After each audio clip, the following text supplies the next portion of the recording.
네, 안녕하세요. 많이 와주셔서 감사드립니다. 오늘 주제가 이제 이 4.0 시대의 한국 경제라고 되어 있는데, 이 4.0 시대라는 게 사실 좀 애매한 것 같아요. 그래서 처음에 이제 제가 생각하기로는 4차 산업혁명 이 얘기를 생각을 했는데, 또 여기 보시면 이 맨 옆에 좌편에 보시면 인더스트리 4.0이라고 되어 있죠. 인더스트리 4.0은 또 조금 다른 맥락인 것 같아요. 이게 원래 이제 독일에서 제조업을 중심으로 이제 자동화, 또 뭐 최근에 새로운 기술 진보 뭐 이런 것들을 얘기하면서 나온 게 인더스트리 4.0인데, 또 4차 산업혁명은 또 좀 다른 맥락에서 나온 말이고, 또 최근에 또 전혀 다른 맥락에서 자본주의 4.0이라는 또 책도 얼마 전 몇 년 전에 굉장히 베스트셀러가 된 적이 있었죠. 그래서 뭐 희한하게 4.1, 4라는 숫자가 이제 굉장히 많이 요즘 얘기가 되고 있는데, 그래서 이 4.0 시대라는 게 사실 조금 굉장히 애매한 부분이 있고, 4차 산업혁명이라는 말은 사실 요즘 우리나라에서 굉장히 미디어에서 이제 뭐 정치적으로나 또 미디어적으로나 굉장히 많이 주목을 받고 있지만, 또 이게 공식적으로 그렇게 뭐 많이 얘기되는, 전 세계적으로 볼 때는 그런 개념은 또 아닌 것도 같습니다. 그래서 뭐 여러 가지 조금 혼란스러운 면도 있고, 그래서 제가 오늘 한번 이제 생각해 본 거로는, 과연 우리가 4.0 시대라고 할 때 제일 관심 있는 게 뭘까를 생각해 봤습니다. 그래서 아마 이제 한 가지 키워드를 잡는다면 결국은 기술 진보가 아닐까.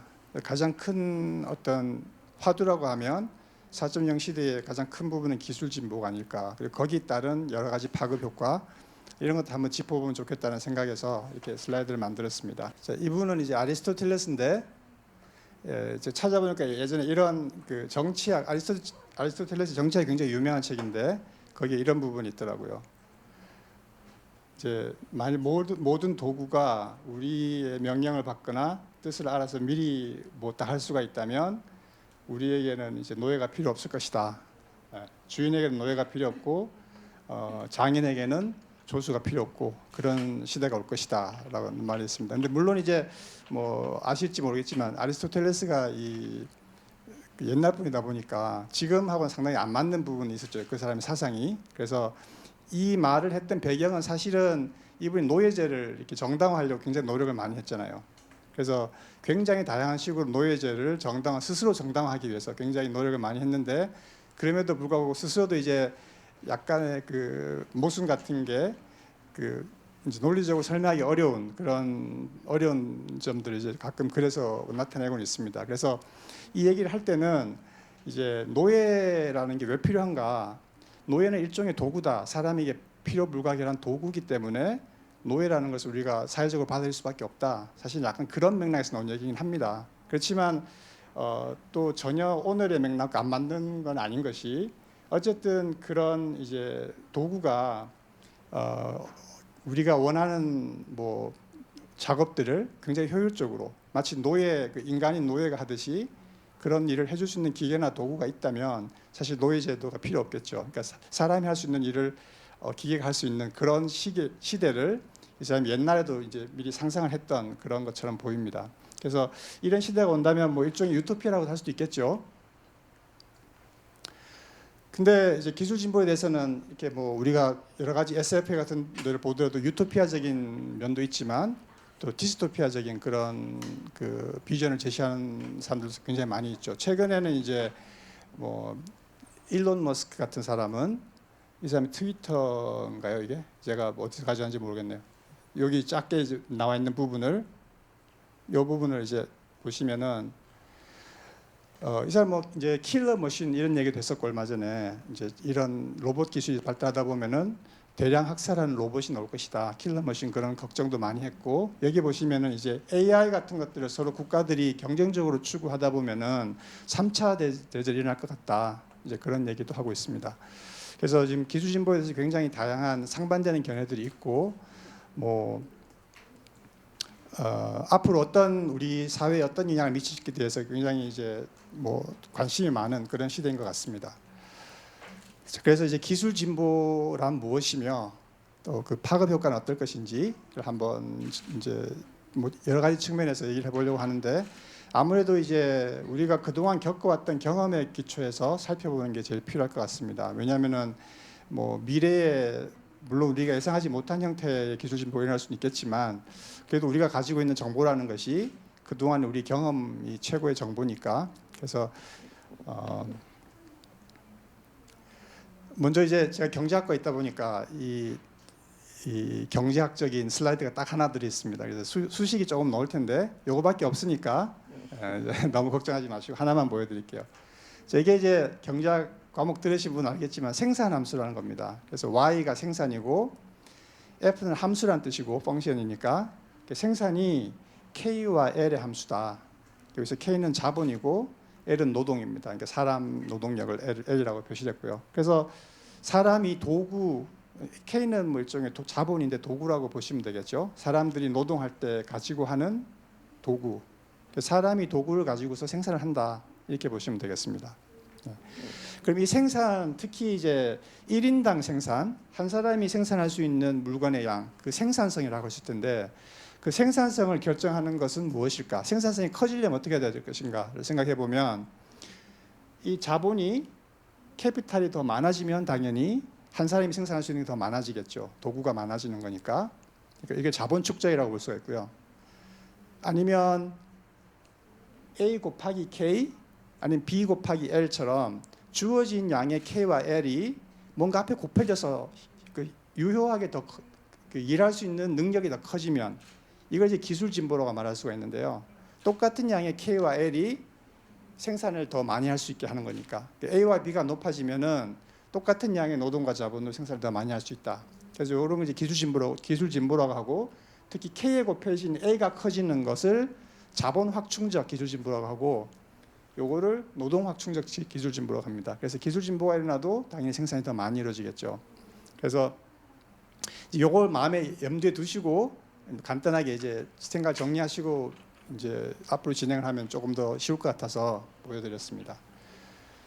자, 그 경제학에서 이제 그 기술 진보 혹은 생산성의 발전을 레시피에 비유를 하는 경우가 종종 있는데 요리법, 요리 좋아하시는지 모르겠습니다만은 김치 조리법입니다.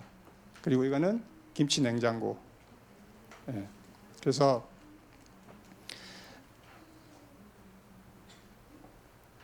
레시피와 김치 잘 만드는 그 요리법과 김치 냉장고, 뭐 아니면 김치 담글 때 필요한 뭐 여러 가지 도구, 그릇도 될 수 있겠죠. 그런 것들에 따라서 똑같은 재료와 노동의 양으로도 더 맛있게 더 많이 만들 수 있다. 이게 이제 우리가 생각하는 기술 진보, 생산 함수와 기술 진보의 관계가 될 것 같습니다.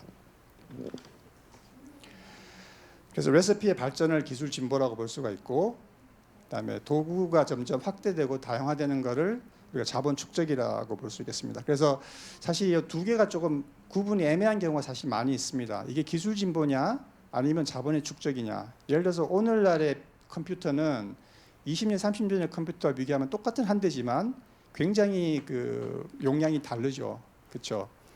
그거를 기술 진보라고 볼 것이냐 아니면은 그 연산 능력으로 봤을 때 옛날 연산 능력으로 본 거 한 대가 지금 100대까지 커졌으니까 단순히 자본이 100대 커진 거로 봐야 될 것이냐 이제 애매한 부분이 많이 있죠.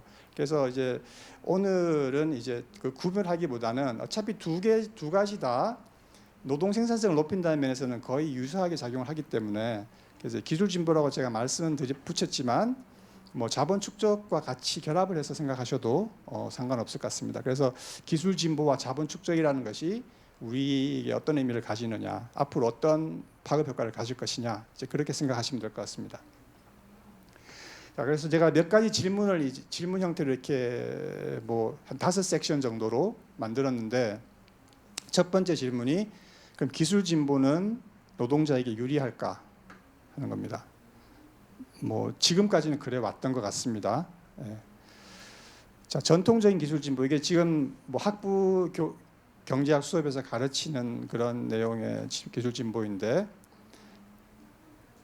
아까 말씀드린 것처럼 이게 레시피가 발전을 하고 조리 기구가 많아지고 이런 과정이 쭉 이루어지면서 결국 노동의 생산성이 높아지고 그게 임금을 높이는 쪽으로 이때까지 진행되어 왔다.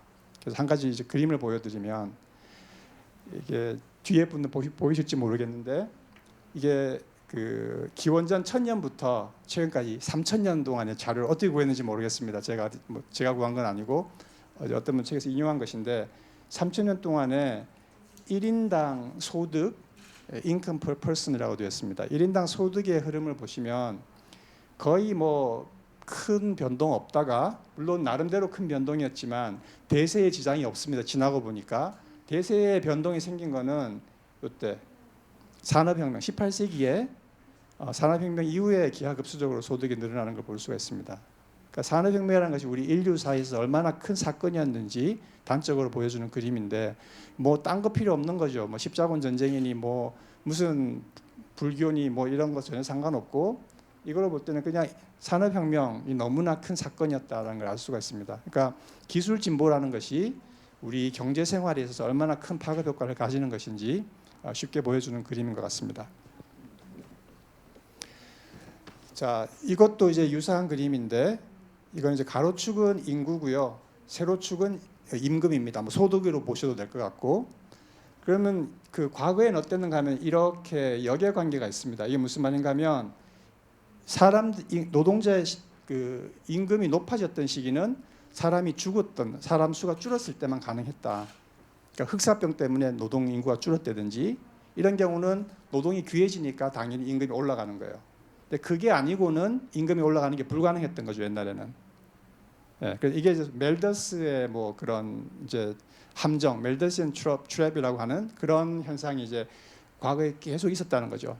사람이 죽어야만 가치가 올라가고, 늘 사람이 이제 뭐 늘어나면은 임금이 떨어지고, 이런 게 불가피했는데, 여기 1710 여기 이제 산업혁명이죠. 그 이후로는 어떤 일이 생겼느냐? 사람이 많아지면서도 임금이 올라가는 게 가능해졌다는 거죠. 비로소. 그게 어떻게 가능했느냐? 자본 축적과 기술 진보 때문이다. 자, 그래서 이제 그게 전통적인 견해입니다. 뭐 실제로 우리가 겪어왔던 큰 경험의 요약도 그렇게 되겠죠. 이제 생산성이 늘고 임금이 올라가고 기술 진보와 더불어서. 근데 최근 들어서 조금씩 새로운 현상들이 나오기 시작했습니다. 그래서 이제 뭐 4차 산업혁명이니 이런 관심도 굉장히 커졌는데, 어떤 게 있는가 하면은 여기 이제 요 위에 올라가는 게 이제 그 조금 이제 뭐 이것도 조금 개념적인 문제긴 한데, 보통 노동 생산성이라고 하는 거는 생산을 노동자 수로 나누는 거라서 일종의 평균 개념입니다. 그게 이제 여기 위에 곡선이고요.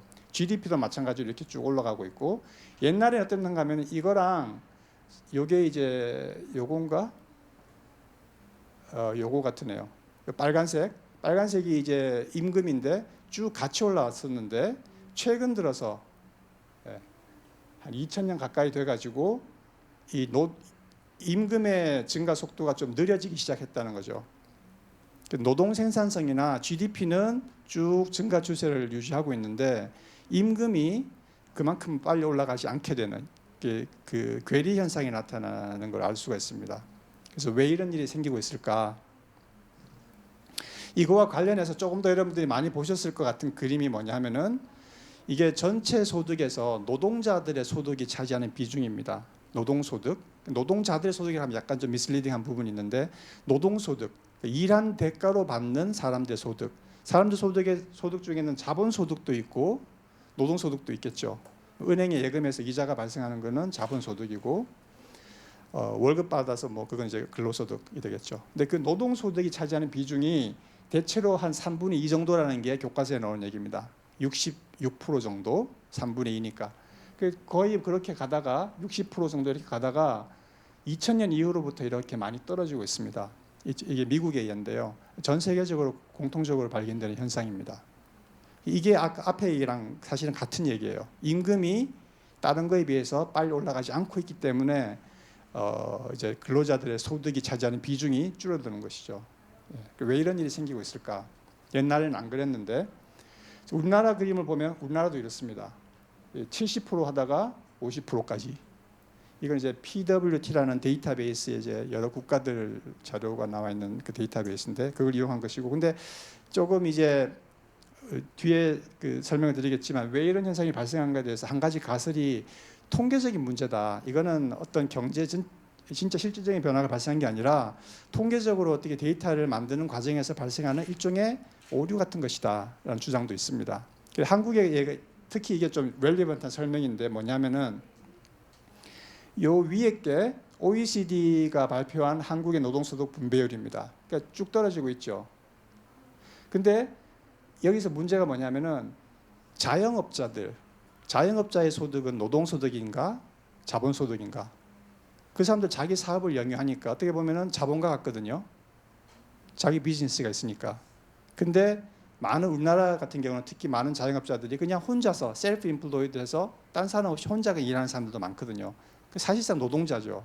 근데 그 사람들의 소득을 노동소득에 포함시킬 것이냐, 자본소득에 포함시킬 것이냐에 따라서 노동소득 분배율이 엄청나게 달라지겠죠. 예, 그래서 지금 요 밑에 거는 한국은행에서 발표한 것인데요. 여기는 보면 오히려 올라가고 있습니다. 여기는 OECD 내려가고 있고 자영업자 소득을 어떻게 처리하느냐에 따라서 굉장히 다를 수가 있다. 그래서 둘 중에 적당히 평균을 해서 어떤 분이 해봤더니 뭐 이렇게 나오더라. 그래서 한국 경우도 조금 떨어지는 것 같긴 한데 그렇게 이것처럼 심하게 떨어지는 건 아닌 것 같다. 그래서 이런 새로운 현상들이 최근에 나타나고 있습니다. 그리고 이것만이 아니라 제가 그림은 준비는 안 했지만 이거는 이제 자본과 노동 간의 몫이 달라진다는 것이고 노동의 몫이 줄어든다는 것이고 또 한 가지는 노동자들 중에서도 숙련 노동과 미숙련 노동의 차이가 굉장히 커지고 있습니다. 1980년대 이후에. 그러니까 자본과 노동의 격차만 벌어지는 게 아니라 노동자 내에서도 양극화가 일어나고 있다는 요즘 얘기들 많이 하죠. 예, 그런 게 새로운 현상들이 되겠습니다. 근데 이게 이제 기술 진보와 관련이 있다고 주장을 하는 거죠. 여기에 대해서는 굉장히 많은 이론들이 있습니다. 당연히 뭐 여러 가지 설명들이 있지만 요즘 이제 많이 주목을 받고 있는 주장 중에 하나가 기술 진보가 가장 큰 요인이다라는 겁니다. 그래서 이제 그런 말씀 좀 드리려고 하고요. 자, 아까 말씀드린 것처럼 이제 이런 현상에 대한 설명이 하나가 자영업자 소득을 어떻게 처리할 것이냐가 중요하다는 것이고, 그다음 두 번째 좀 이제 너무 좀 테크니컬한 얘기라서 그냥 간단하게 건너뛰긴 하겠습니다. 그래서 피케티라고 몇 년 전에 굉장히 이제 유명해진 사람이 있죠. 21세기 자본론이라는 걸 써서 자본주의 사회가 어쩔 수 없이 생태적으로 자본가 소득이 점점 많아지고 노동자 소득이 줄어들 수밖에 없다. 자본주의 사회의 생리상 그럴 수밖에 없다고 얘기를 해서 이제 몇 년 전에 굉장히 베스트셀러가 됐었는데 또 경제학자들 사이에서는 굉장히 비판을 많이 받은 그런 사람입니다.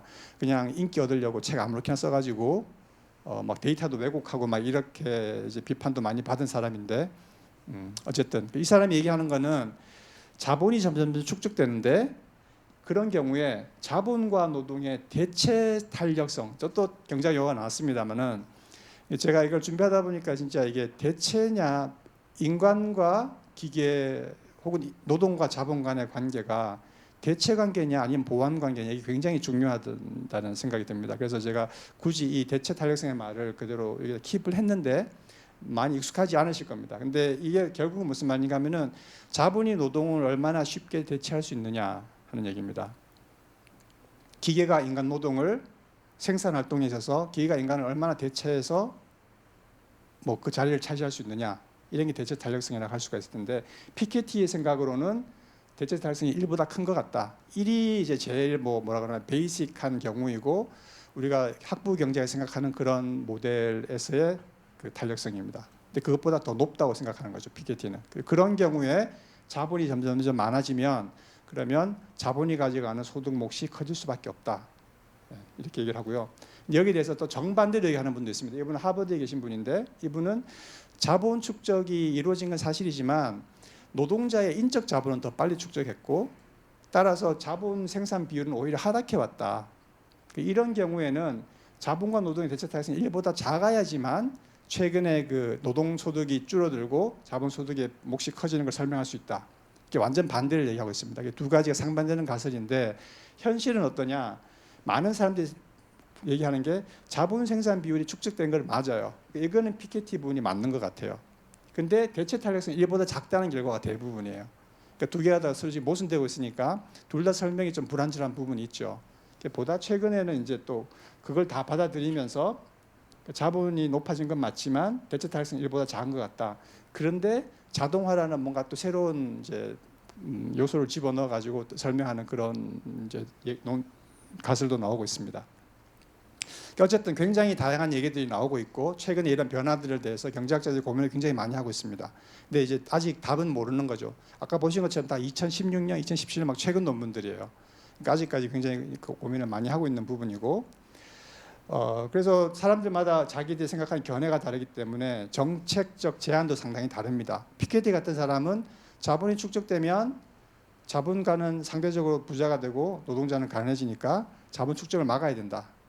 그러니까 자본 소득세를 매겨서 자본가들의 그 축적을 느리게 만들어야 된다. 그렇게 말하는 부분도 있고, 아까 그 반대 얘기하신 분은 그게 아니라 자본 축적을 오히려 촉진해야 된다. 역설적으로 들릴지 모르지만 자본이 더 축적돼야지만 오히려 분배가 개선될 것이다. 이렇게 얘기하는 분도 있습니다. 자, 그래서 굉장히 혼란스러운 상태이긴 한데, 근데 어느 경우이든지 간에 이 지금까지 말씀드린 모든 그 얘기들에서는 결국은 기술 진보나 자본 축적이 이루어져서 임금이 올라가게 됩니다.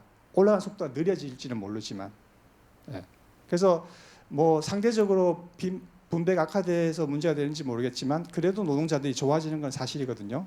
지금까지 얘기로는. 근데 더 나아가서 소위 우리가 말하는 요즘 이제 4.0 시대의 기술 진보라고 할 때는 뭔가 또 다른 게 있는 것 같다라는 거죠. 제가 지금 두 가지 동영상을 준비를 했는데 시간이 많이 생각보다 빨리 지나가는 것 같아요. 그래서 요 옆에 두 번째 슬라이드만 하나 보여드릴까요? 이 귀여운 로봇이 나와서 이게 호텔의 그 뭐죠?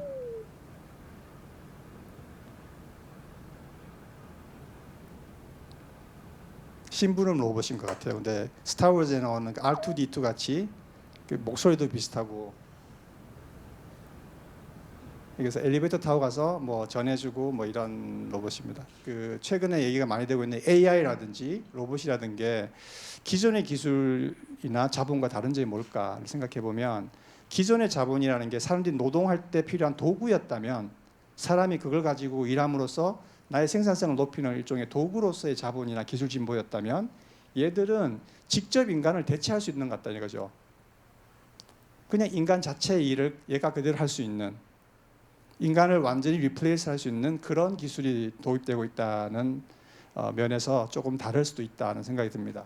어떻게 앞으로 나타날지 모르지만, 그래서 가능성이 그런 가능성을 사람들이 걱정하는 것 같아요. 그래서 디스토피아적인 생각을 하시는 분들은 로봇이 인간을 다 대체하고 인간의 대다수는 직장을 잃고 그냥 이렇게 거지처럼 살거나, 아니면은 로봇이 세상의 주인이 돼서 사람을 죽이고 이런 터미네이터 같이 그런 것들 생각하시는 분도 있는 것 같아요. 그래서 그런 가능성이 있을까를 생각해 보면 적어도 이론적으로는 가능을 한 것 같아요. 왜냐하면 점점점 지금 그 로봇이나 AI 기술이 발달하면서 인간 노동의 고유한 기능을 대신하는 것 같은 그런 현상이 나타나고 있으니까요. 게다가 이 AI나 로봇은 사람처럼 똑같은 일을 할 수 있는데 우리가 원하는 수준까지 인위적으로 축적도 가능하죠. 노동자는 우리가 원한다고 마음대로 확보할 수 있는 게 아니지만 출산율 같은 게 있으니까, 로봇은 기계니까 그냥 원하는 데까지 찍어낼 수가 있다. 그런 경우에 어떤 일이 생길 것이냐. 그러면 결국 이 기술 진보가 이런 형태로 이루어질 때는 임금이 떨어지는 일이 생기지 않을까. 왜냐하면 나랑 똑같은 로봇이 너무 많이 생기는 거니까 인간의 가치가 그만큼 떨어지는 거죠. 인간의 능력을 가진 것들이 너무 많아지기 때문에 공급이 많아지는 거죠. 궁극적으로 인간의 노동력과 똑같은 것들의 공급이 늘어나기 때문에 인간 노동력의 가치가 떨어질 수밖에 없다는 겁니다. 그래서 이제 이분은 이제 여러 가지 그럴 듯한 숫자들을 집어넣어 가지고 계산을 한번 해봤는데, 이분의 결과에 따르면 인간과 로봇 간의 대체 탄력성이 약 2보다 크다면, 대체 탄력성 2가 뭐냐 하면은 대졸 근로자와 비대졸 근로자 간의 대체 탄력성이 약 2 정도라고 추정이 됩니다. 그게 어느 정도일 것 같아, 대충 그 정도고요. 근데 로봇이 그 정도의, 만약 여러분이 대졸자잖아요. 그러면 로봇이 고졸자의 능력을 가졌다면, 그러면 AI나 로봇이 확대됨에 따라서 임금이 떨어지는 그런 현상이 발생할 수도 있다. 그러니까 아주 비현실적인 시나리오는 아닌 거죠. 뭐 충분히 그럴 법하다는 생각이 듭니다. 네. 그러니까 이때까지의 기술 진보와 다르다고 하면은 이때까지 기술 진보는 사람의 도구로서 사람의 생산성을 높이는 쪽으로 작용을 했다면 얘들은 직접 인간을 대체할 수 있는 기술이 최근에 이제 나오고 있다는 것이죠. 기존 기술 진보의 차이점이 이제 그런 게 될 것이고, 근데 실제로 뭐 이렇게 될 거냐? 개인적으로 저는 솔직히 뭐 그럴 거라고 생각은 들지는 않습니다. 자, 이게 이제 요 말인지 노선지가 나와 있는데 이 말을 사람이라고 한번 생각해 봅시다. 지금 사람의 노동을 하고 있어요. 처음에는 사람이 막 맨손으로 노동을 하는 거죠. 그다음 기술 진보가 좀 이루어지면 더 많은 일을 덜 힘을 들이고 할 수가 있습니다. 이거 보시면 그죠? 더 많은 짐을 마차가 발명되었을 때는 이 마차라는 기술 진보 때문에 노동을 더 쉽게 인간의 생산성을 높일 수 있는 말의 생산성, 노동의 생산성을 높일 수 있는 건데 기술이 더 발전하면 어떻게 되느냐? 말은 없습니다. 자동차밖에 없죠. 이렇게 될 수도 있겠다는 얘기입니다.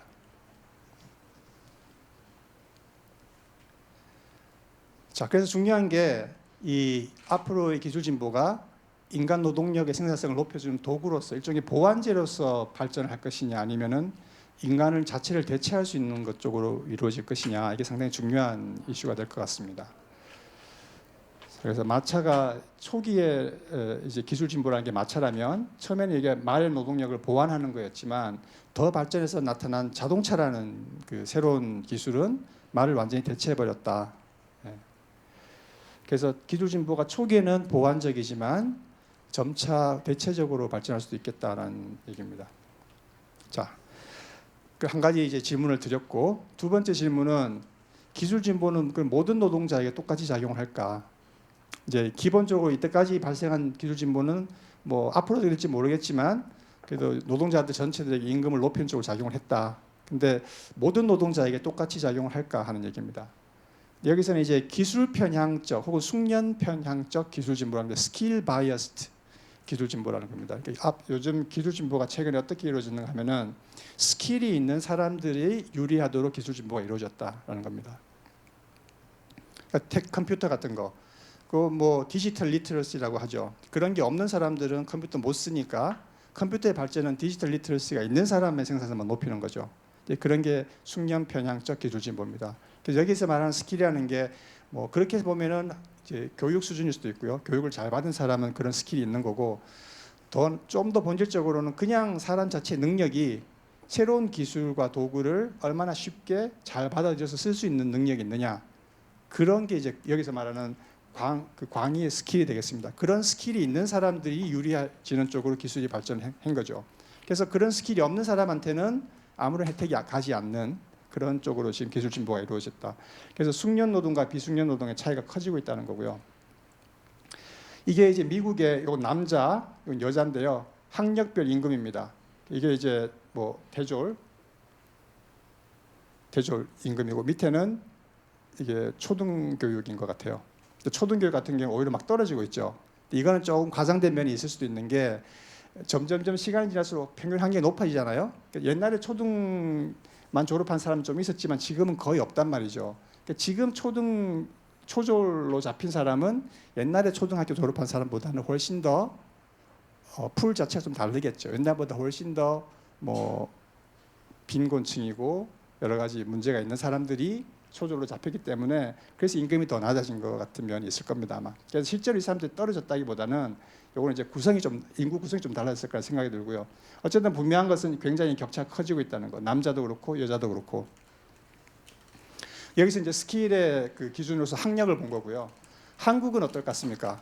한국은 이런데 이게 대졸이고 이게 고졸 중학교까지 있는데 그 차이가 있는 건 맞지만 확대되는 게 별로 안 보이죠. 그래서 한국은 좀 특이합니다. 그렇게 되는 이유가 제 생각에는 요즘 대학생은 옛날 대학생이 아닌 거죠. 다 대학생이니까. 웬만한 사람이 다 대학생이기 때문에 한국의 대학생이라는 건 더 이상 프리미엄이 별 게 아니다라는 생각이 들고요. 그래서 조금 더 보면 이제 이건 대기업과 중소기업의 임금 차이인데 대기업 대비 중소기업 임금입니다. 그래서 예전에는 한 75%였는데 지금은 55%밖에 안 된다. 그래서 대기업이 뽑아가는 누구나 다 대기업 가고 싶어하고 대기업에서 뽑는 사람들은 고르고 골라서 진짜 여러 가지 스킬이 있는 사람들, 적응 능력이 뛰어난 사람들만 뽑죠. 그러니까 그런 사람들과 그렇지 않은 사람들 간의 격차가 점점 커지고 있다는 걸 알 수 있습니다. 자, 그래서 뭐 노동자들 간에도 스킬 있느냐 없느냐, 그다음에 산업별로 어떤 산업에 취업을 하는 게 유리할까, 기술 진보가 빠른 산업에 취업하는 것이 유리할까? 사실 한국 같으면 제조업이 제일 대표적인 그 기술 진보가 빠른 기업이죠. 잘 나가는 기업들이 다 제조업이니까, 뭐 삼성이니 다들 거기에 취업하고 싶어 하죠. 근데 좀 더 일반적으로 봤을 때 그러면 과연 기술 진보가 제일 빠른 산업이 보통 제조업인데 제조업 회사에 취업하는 것이 유리할까? 앞으로 그렇게 취업하는 기회가 많이 생길까 생각을 해보면, 자, 기술 진보가 산업별로 이제 다릅니다. 보통 제조업이 빠르고 서비스업이 느린데요. 요거는 이제 컴퓨터 스토리지 저장 장치인데 요게 5메가바이트였대요. 1956년도 5메가바이트 저장 장치 이만큼 컸는데 트럭이 이만큼 크니까 사람보다 몇 배나 크죠. 요거는 이제 SD 디스크인데 256 기가 128기가. 예. 그러니까는 제조업의 기술 진보가 얼마나 엄청나게 이루어졌는지를 알 수가 있습니다. 근데 서비스업은 어떠냐? 이게 수업 클래스룸인데, 대학교 클래스룸인데 1960년 오늘 뭐 별로 다른 거 없죠. 여기 뭐 컴퓨터 모니터 들어간 거 빼고는 서비스업은 그렇게 진보가 빠르지 않습니다. 그래서 제조업은 생산성 진보가 굉장히 빠른 산업이고 서비스업은 굉장히 느린 산업인데, 그럼 어떤 생각하기에 제조업이 유망한 사업이고 제조업 일자리가 많이 생길 것 같고 그렇잖아요. 근데 실제로 보면은 제조업 비중이 점점 줄고 있습니다. 서비스업 비중은 늘고, 생산액 기준으로 봐도 그렇고 고용 비중으로 봐도 그렇고, 여기 한국은 이제 사실 제조업이 좀 워낙 제조업 강국이다 보니까 제조업 비중이 빨리 안 줄고 있는데 고용 비중을 보면은 제조업이 줄고 있습니다. 이게 제조업이고요. 지금 이게 막대기로 되어 있는 게 서비스업인데 이 축이 지금 양쪽이라서 이게 제조업이 마치 더 높은 것처럼 보이지만 서비스업이 절대 수준도 더 높습니다. 더 높고 또 증가하고 있고. 예. 그리고 세계적으로 보더라도 이제 여러분들 잘 안 보이시겠죠. 너무 작아서. 이게 선진국들이 다 여기 있습니다. 이게 서비스업 비중이거든요. 소득 수준이 높은 나라일수록 전체 GDP에서 서비스업이 차지하는 비중이 훨씬 높습니다. 한국은 여기 있습니다. 한국은 서비스 비중이 낮고 워낙 제조업이 강한 나라다 보니까 그렇습니다. 그래서 한국의 소득 수준을 생각해 보면 또 그렇게 이상한 건 아니에요. 한국의 소득 수준상 제조업 비중이 다른 선진국보다 좀 낮은 게 어떻게 보면 당연한 면도 있습니다. 이거는 이제 그 서비스업의 가격이고, 뭐 교육 서비스 이런 거의 가격은 쭉 계속 높아져 왔고, 제조품, TV, 핸드폰 뭐 이런 것들 가격은 점점 떨어지고 있고, 그렇습니다. 그래서 이런 현상들 때문에 경제 전체에서 제조업 생산이 차지하는 비중은 줄고 오히려 일자리도 많이 줄고 있습니다. 그러니까 이게 제조업 비중이 축소되는 이유는 농업 생각해 보시면 너무 당연할 것 같아요. 농업 비중이 점점 줄고 있죠. 농촌에 가보면 젊은 사람 거의 없죠. 노동자 자체가 별로 없죠. 예. 그런데도 쌀은 남아돌죠. 그러니까 똑같은 이 생산 기술이 발전을 해서 생산이 많이 이루어지는데 수요는 굉장히 비탄력적으로 많이 안 늘어난단 말이죠. 자동차 막 쉽게 만드는데 자동차 수요는 집마다 다 있는 거예요. 뭐 한 대, 두 대 다 있으니까 필요 없다. 그럼 자동차 가격은 떨어집니다. 그럼 100만 원을 벌어가지고 예전에는 70만 원을 자동차에 쓰고 30만 원을 서비스에 썼어요. 그게 옛날이었는데 요즘은 100만 원을 쓰는데 30만 원만 주면 자동차를 살 수 있는 거예요. 그럼 70만 원이 남았잖아요. 그거 서비스업에 다 쓰려고 하는 거죠. 그래서 오히려 서비스업에 대한 수요가 늘고 서비스업의 일자리가 많아지고 서비스업의 생산이 비중이 더 커지게 되는 겁니다. 상당히 역설적으로 들리지만, 그래서 이걸 이제 보머리라는 경제학자가 하나의 역설처럼 얘기를 했었습니다. 생산성이 낮은 부분이 오히려 이렇게 임금도 똑같이 상승을 하고, 그래서 결과적으로 그 생산에 차지하는 몫이 더 커지는 이런 현상이 나타나고 있습니다. 그래서 여러분들도 앞으로 그 유명한 그 일자리가 많은 산업은 그 생산성의 기술 진보가 느린 부분들, 생산성 기술 진보가 빠른 부분은 결국은 자본 축적이 빨리 일어나고 기술 진보가 빨리 일어나고 기계가 나를 대체할 가능성이 높고 그런 부분이거든요. 그러니까 자본이나 기계가 나를 대체할 수 없는 부분, 인간을 대체할 수 없는 부분, 기술 진보가 느린 부분이 오히려 일자리는 더 많이 생길 것이다 앞으로. 그런 예측을 해볼 수 있을 것 같습니다. 자, 그다음에 슈퍼스타의 경제학이라는 것인데 엘튼 존이고 이 사람은 200년 전에 영국의 오페라 가수였대요. 둘 다 이제 당대의 최고 가수였는데 소득을 보면 현재 가치로 환산을 해서 보더라도 엘튼 존이 약 100배 더 받았대요. 그래서 예전과는 다른 요즘의 슈퍼스타는 진짜 천문학적인 그런 부를 누리는데 왜 그렇게 됐을까 하는 거죠. 그 이유는 그라모폰 뭐라 그러죠? 축음기? 예. 기술 발전 때문에. 엘튼 존이 노래하는 거는 누구나 녹음해서 다 들을 수 있는 거죠. 누구나 레코드 살 수 있는 거죠. 그런 기술이 있으니까. 이 여자 노래 들으려면 직접 가서 듣는 수밖에 없는 거죠. 녹음할 수 없으니까. 그래서 기술이 발전함으로써 가장 노래를 잘하는 사람의 노래를 누구나 싼 가격으로 쉽게 들을 수가 있기 때문에 그 작은 푼돈들이 모여서 슈퍼스타 제일 잘하는 사람 한 사람한테 다 가니까. 옛날에는 이 사람 노래를 듣는데 제한적이니까 그 다음 잘하는 사람까지 수요가 쭉 있었겠죠. 이 사람 노래 못 들으면 우리 동네 잘하는 사람한테 가서 들어야 되는 거니까. 근데 지금은 누구나 엘튼 존 한 사람 걸 다 들을 수가 있는 거죠. 그게 슈퍼스타 경제학입니다. 이런 현상이 그동안 많이 이루어졌고 앞으로 점점 더 가속화될 것이다. 구글 검색하는데 잘 하잖아요, 그죠? 그러면은 구글 가지고 하면 되지. 구글보다 비슷하게 잘하지만 조금 못한 거 검색 엔진 아무도 안 쓰는 거죠. 구글만 쓰는 거예요. 사실 이 강의도 그렇습니다. 사실 4차 산업혁명에 대해서 보시면 테드니 유튜브에 엄청나게 유명한 분들이 한 강의가 많이 있어요. 그거 들으면 되지. 제 강의 들을 필요 없죠, 사실은. 근데 아직은 이제 그만큼까지 가진 않은 것 같아요. 또 영어로 들어야 되고 뭐 이러니까. 그래서 슈퍼스타 경제학에서 보듯이 기술 진보가 이제 이루어지면 불평등이 점점 심해질 것 같다. 개인들에서도 마찬가지고요. 기업들도 마찬가지고요. 구글 같은 애들이 독점할 것이고 사람들 중에서도 슈퍼스타, 뭐 학계든 연예계든 스포츠계든. 예. 그래서 세컨드 머신 에이지라는 책을 쓴 이분의 얘기에 의하면 슈퍼스타 베이스드 테크놀로지가 우리 전 경제를 아주 뒤흔들어 놓을 것이다. 이런 얘기를 하고 있고요. 그러니까 최고를 살 수 있는데 두 차선을 살 이유가 없는 거죠. 예. 누구나 가장 좋은 거에 접근할 수 있는 테크놀로지들이 발전이 되면서 점점 이렇게 양극화는 심해질 것이다.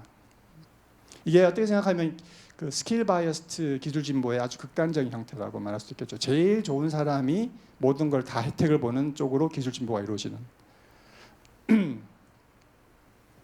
자, 그래서 이제 그렇게 하면 슈퍼스타들이 많이 생기는 거죠. 앞으로 이제 뭐 엘튼 존은 벌써 옛날 사람이고 뭐 레이디 가가니 뭐 저희 권혁빈 같은 우리나라의 게임 시장에서 지금 최근에 그 세계 400대 부호 중에 50몇 인가 40몇 인가에 올라간 젊은 그 게임 회사 회장 그런 분 같이 슈퍼스타들이 생기는 거죠. 굉장히 잘 사는 사람들이 생기는데 당연히 그럼 소득 분배가 불평등해지는 겁니다. 그죠? 근데 그런 불평등 우리가 어떻게 이해를 하고 어떻게 받아들여야 될 것이냐, 우리 용인할 수 있는 것이냐, 그거를 그런 고민이 필요한 것 같아요. 근데 그 저소득층의 불평등, 그러니까 불평등은 아주 잘 사는 사람이 있어도 생기는 거지만 아주 못 사는 사람이 있어도 생겨요. 양쪽 꼬리가 다 불평등이잖아요. 근데 이 낮은 쪽 꼬리의 불평등은 경제 성장에 해롭다라는 얘기들이 있습니다. 적극적으로 우리가 없애야 될 부분이죠. 그래서 여기 대해서는 이 분배를 개선함으로써 성장이 나빠지는 그런 상충관계 같은 게 없고 고민할 필요 없이 이건 우리가 항상 해결해야 될 문제다. 빈곤의 문제, 저소득층의 이 문제는 항상 우리가 너무나 당연히 없애야 되는 문제인데 고소득층 이 슈퍼스타들이 생기는 불평등은 과연 어떻게 봐야 될 것이냐. 이 사람들이 생긴 이유는 혁신 때문일 수도 있는 거죠.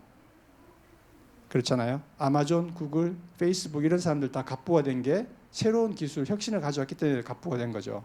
근데 그 사람들이 슈퍼스타가 된 걸 우리가 뭔가 불평등하니까 용인하지 말고 어떻게 없애야 되는 것이냐. 이제 그런 고민이 필요할 것 같다는 말씀입니다. 근데 우리나라 같은 경우는 보면은 조금 더 이제 그 재벌이나 아주 그 부자들에 대한 부정적 시각이 좀 더 많은 것 같은데, 그 이유는 그 사람들이 혁신의 결과로 된 게 아니라 뭔가 다른 이유 때문에 부자가 된 것 같기 때문에 그런 인식이 있는 게 아니라 생각도 듭니다. 그래서 이제 세계 400대 부호 중에서 65%가 자수성가형인데, 세계 전체적으로 볼 때 여기 2015년입니다. 2015년에 5명의 한국 사람들이 포함되는데 다 재벌 2세예요. 5명 중에 회사가 이제 삼성, 현대 이런데 삼성에서 2사람. 그러니까 사실 삼성은 2세만 이제 3세까지 포함된 거죠. 재벌 3세까지 진짜 부자가 망해도 3대를 간다더니 3세까지 지금 세계 400대 부호 중에 들어가니까, 그러니까 이게 과연 한국 같은 경우는 고소득층이 혁신이 아니라 뭔가 다른 거기 때문에 좀 인식이 다른 부분이 있는 것 같습니다. 근데 작년 거 최근에 보면은 한국도 좀 좋아졌어요. 2사람이 더 들어갔는데 그 게임 회사, 온라인 게임 회사 사람들이 2사람이 더 들어갔어요. 네, 그 자수성가한 사람들이죠, 소위. 네. 그래서 이 사람의 논문을 보면은 미국의 경우에 50개 주를 쭉 비교를 해보면 혁신의 정도가 높은 주, 혁신을 어떻게 매주했느냐, 뭐 특허수, 뭐 논문수 막 이런 게 나옵니다. 그런 걸로 해서 봤을 때 그 혁신이 높은 주에서는 불평등도가 더 높더라. 슈퍼스타들이 많아서. 그럼 이걸 나쁜 주로 봐야 되느냐, 아니면 좋은 주로 봐야 되느냐, 그런 질문을 던집니다. 자, 그럼 이제 뭐 두서없이 말씀을 드렸는데, 그래서 조금 정리를 하자면, 그 우리가 쭉 이때까지 있었던 걸 보면은 결국 인간과 자본의 대체 탄력성이라는 게 상당히 중요한 것 같다. 로봇이나 AI가 나를 대체할 수 없는 분야에 그런 능력을 가지는 게 중요할 것 같다. 그게 뭔지를 이제 사람들이 끊임없이 노력을 하고 찾아야 되겠죠.